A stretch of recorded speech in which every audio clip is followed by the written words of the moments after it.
What's up you guys, Mo Awesome from Awesome MTB, and this is the Rocky Mountain Altitude.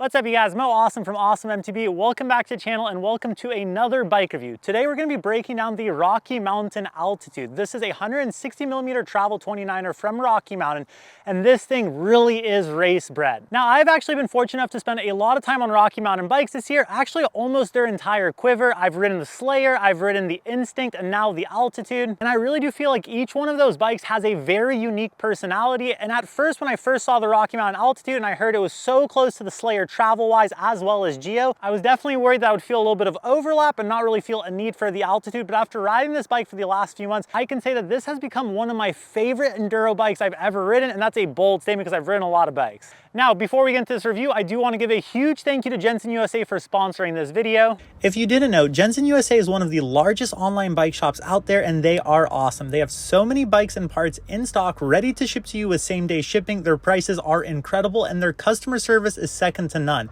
They are rider-owned and have been around for 30 years, so they know how important it is to not only get the best deals, but also keep the time off the bike to a minimum. So like I said, they offer same-day shipping, and their customer service is backed by gear advisors to help make picking the right item or bike out very simple. And like I said, their prices are incredible, some of the best deals in the industry, and I personally love playing around with their online bike builder because like I said, they have so many rad brands to choose from. The customization options are endless, and we can't recommend Jenson USA enough.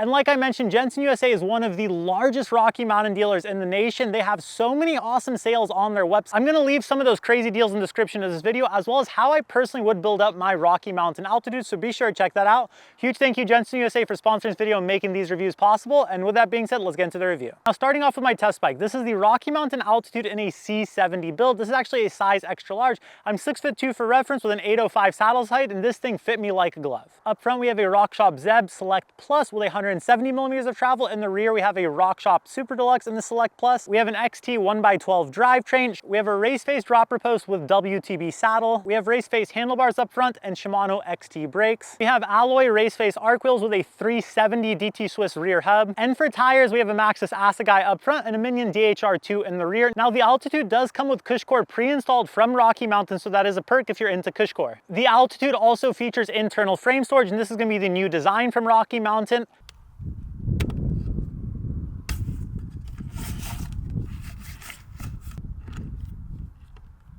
Rocky Mountain Altitude also features the new Ride 4 chip, so you have 4 different geo positions on here. You can also run this thing as a mullet. However, I ran it as a dedicated 29er front and rear. You also have reach adjust up front, so you can change the reach by plus or minus 5mm. Now, I have a lot of thoughts and opinions on this bike. Like I said, I really do think it's become one of my favorite enduro bikes. We'll talk about that in a little bit, but let's hit the trails to show you guys how this thing rides. Another day, another bike review. Today, we are on the Rocky Mountain Altitude, starting off with a trail called Lynx. I wanted to start off on something a little faster because I feel like that's gonna be a big summary of this bike. Fast. A race element feel when you're out on this. Funny I use the word element there because Element's another bike in their lineup, but this bike really does have the heart of racing in it. Coming through here, a lot of kind of awkward braking bumps, and high speed stability is appreciated. The Altitude has plenty of that. One of the most stable bikes in this travel category, and through the chunk, the bike stays so planted, but still has almost a little bit of an acceleration feel every time it hits a bump. Oh yes, so sick. Down here, funny story, I once ate so much poop on that little step up, not today, on the Altitude. Coming to this last corner too, just slamming it. God, Rockies have such an interesting suspension feel. They got this crazy push out of corners, but at the same time too, they stay so planted over tech. And the Altitude is a very fun bike in the tech. All right, we got some climbing in the mix. I will say the Altitude is probably one of the most comfortable pedaling position bikes I've ridden in a very long time. Almost feels like unlimited traction from this bike on the climbs. The steepest part of the climb, That seat angle doing wonders. Oh man. Stretch. And once again, you guys, the altitude, very impressive climber. You guys know Five Oaks is one of my favorite test tracks, and the altitude really does shine on this bike. Such a racy spirit, and through the tech, it's so capable. And it almost feels like the more it hits bumps, the faster the bike goes. Nice and fast. Oh my God, so much high-speed stability. 450 mil chainstays on this thing. Absolutely insane. It'll be one of my favorite sections in the park because I come in here, a little bit of a huck, and then just hold on. How's it going, guys? Howdy. How's it going, man? How's it going? Oh my God, the altitude. Probably the most confident I've been through that. I feel like we need a little bit more tech in this review. This is a trail called Stair Steps. A lot of rock gardens in this thing. And man, this bike is scary fast, guys. And God, this bike just holds the line so well and has this let's go mentality. But through the tech, you still can control that speed. Like this little waterfall section. Nice. Sick. Good job, Rocky. What a good blend of still being efficient, but having a very aggressive style out on the trail. And I do feel like Rocky knows what they're doing when it comes time to that. If you look at who they work with, everyone from Wade Simmons to some very fast pro enduro racers to some cross-country monsters. And I feel like they take a little bit of advice from each one of those categories to make really well-rounded bikes. This being probably one of the most well-rounded Rocky I've ridden. Through the tech. Oh my God, so good. This thing's a monster. Oh my God, but still such a good jump. Hopefully you guys enjoyed that ride on the Rocky Mountain altitude. Now let's break down what I love about this bike and some things that I don't necessarily love. The first thing I love about the Rocky Mountain altitude is how it performs on the downhills. When I first saw this bike get released, I saw the numbers looked so close to that Rocky Mountain Slayer that I tested early in the year, and I was like, I wonder if the Geo's not that much different, only a little bit of extra travel.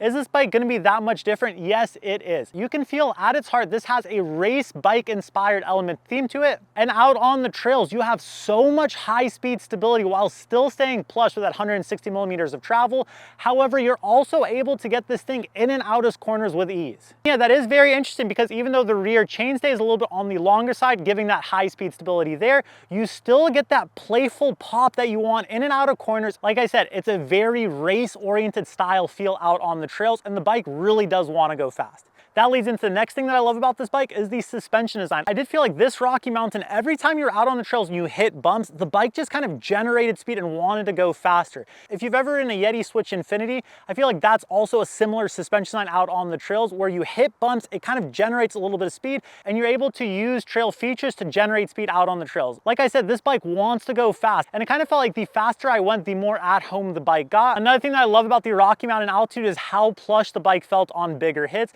That 160 millimeters of travel is very consistent throughout its stroke. And I do also like that when you do get to the end of the stroke, it's not a harsh bottom out. This thing does feel somewhat bottomless towards the end part of its travel. However, when you're going through that travel and then you compress into it to kind of pop out of a corner, it still has that playful pop you would want out on the trail from an enduro bike. Another thing I love about this bike is the Ride 4 chip. I really do feel like Rocky Mountain has some of the best geo adjust out on the market. I feel like a lot of companies will use flip chips or 2 positions.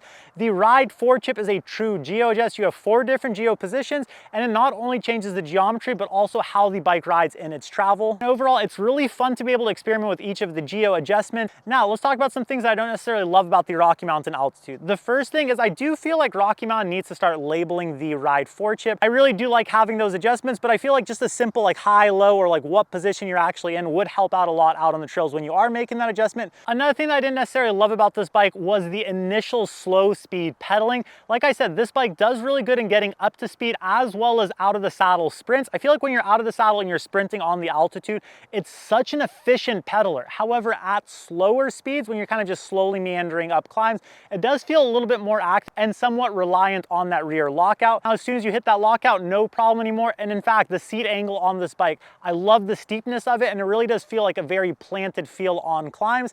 However, with that being said, at slower speeds, if the shock is open, you do notice a little bit more pedal bop as opposed to some other 160 millimeter bikes in this category. Now, another thing I didn't necessarily necessarily love is actually gonna go in terms of the actual build. I don't really like cush core, and I do feel like I would have preferred to not get the cush core on this build and instead get another upgrade like maybe carbon handlebars. And I feel like sacrificing the cush core for a carbon handlebar upgrade would give you carbon handlebars and not having to deal with cush core. But once again, that's a personal preference. Other than that, there's not too much that I don't love about the Rocky Mountain Altitude. Now, who is this bike for? I would say if you are looking for a very fast enduro bike, you see some racing in your future, this thing is going to be very capable at high speed. It's going to reward riders who are going to push this bike. However, it still retains that playful style feel you would want out on the trails. I will say if you're looking for the most nimble long travel 29er, there's probably going to be some other bikes with shorter rear chainstays that might be a little bit more up your alley. The Rocky Mountain Altitude, like I said, at its heart, I feel like is a race style enduro 29er. I think this is going to be not only one of my favorite long travel 29ers, but probably one of the faster ones on the market. I was very impressed by the composure of this bike at higher speed out on the trails,